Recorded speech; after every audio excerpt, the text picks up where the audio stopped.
I'm hiking a mountain in Saudi Arabia with my closest friends, pretty much my brothers.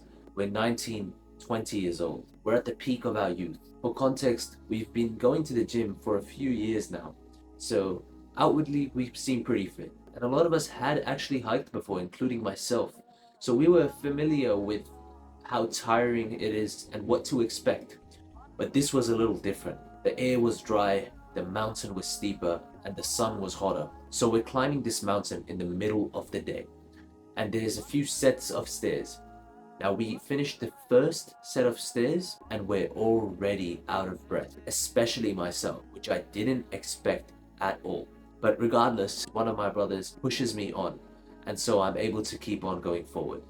Second set of stairs, and we've already stopped at the roadside shop that sells water bottles for 1 real, and we've stocked up on them. We probably took their entire day's stock. About 45 minutes to an hour goes by, and we're on the third set of stairs now.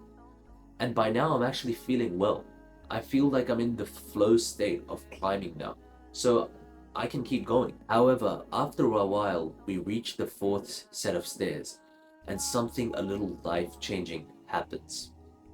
One of my brothers can literally not go forward any longer. His heart rate is through the roof, and he cannot breathe.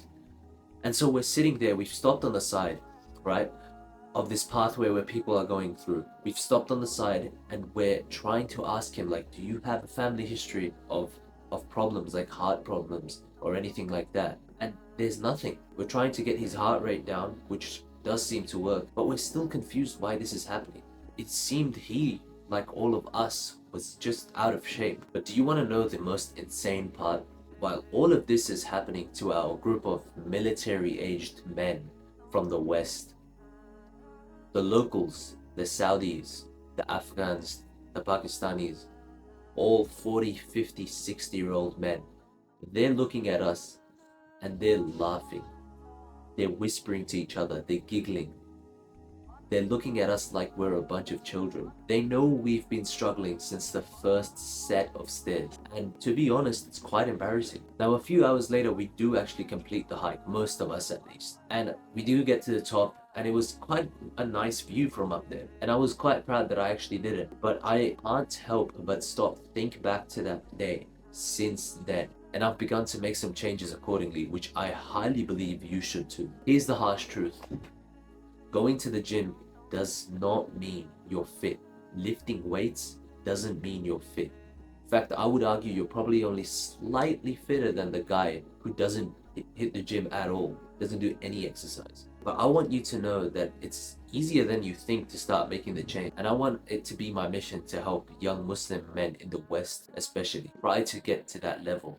Try to have this realization that I've had as well. Because here's the thing, one of my brothers did not have any trouble at all climbing that mountain. He was completely unfazed by the entire situation. And by the time we'd reached the top after a few hours, he wasn't even out of breath. He was breathing from his nose. He was completely fine. But why? You see, this brother, not only did he go to the gym, but he lived an active lifestyle. He actually played sports for years, every week without fail. He didn't make excuses.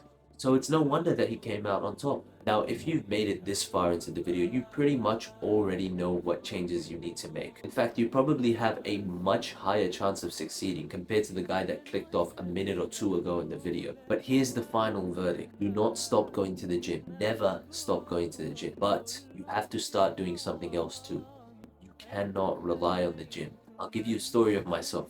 Me personally, I was never really into sports, so this was initially a big weakness for myself already. However, about last year, when I did realize that I was out of shape, despite going to the gym and being strong, I decided I'll pick up running. Now, when I started running, I realized that this was something really hard to commit to for me personally, because running is kind of boring. And I know this might offend a lot of people out there, but it is kind of repetitive. I'm sure I could enjoy it at some point, but for now, it just wasn't on. But then one day, one of my brothers, the same one who pushed me up the mountain, told me to start training Muay Thai with him. And I always knew I wanted to do a martial arts. I knew I was bad at normal sports, and I wanted to try something that would actually be enjoyable, that I would actually be committed to improve on. And when I started this, I instantly realized that this is what I wanted. from the start. So training Muay Thai or boxing twice a week supplements onto my gym and makes me fitter overall. And I'm still pretty much at the start of my journey, but I'm already seeing improvements in myself. And as a bonus, I'm able to learn how to defend myself. But you don't have to take this journey alone. You can ask me or my brothers for advice at any time by joining the Discord for free. It's nothing that I'm selling, it's completely free. It's just there so you can ask advice anytime about anything. Or you can just DM me on Instagram. I thank you for your attention and remember to conquer yourself before it's too late.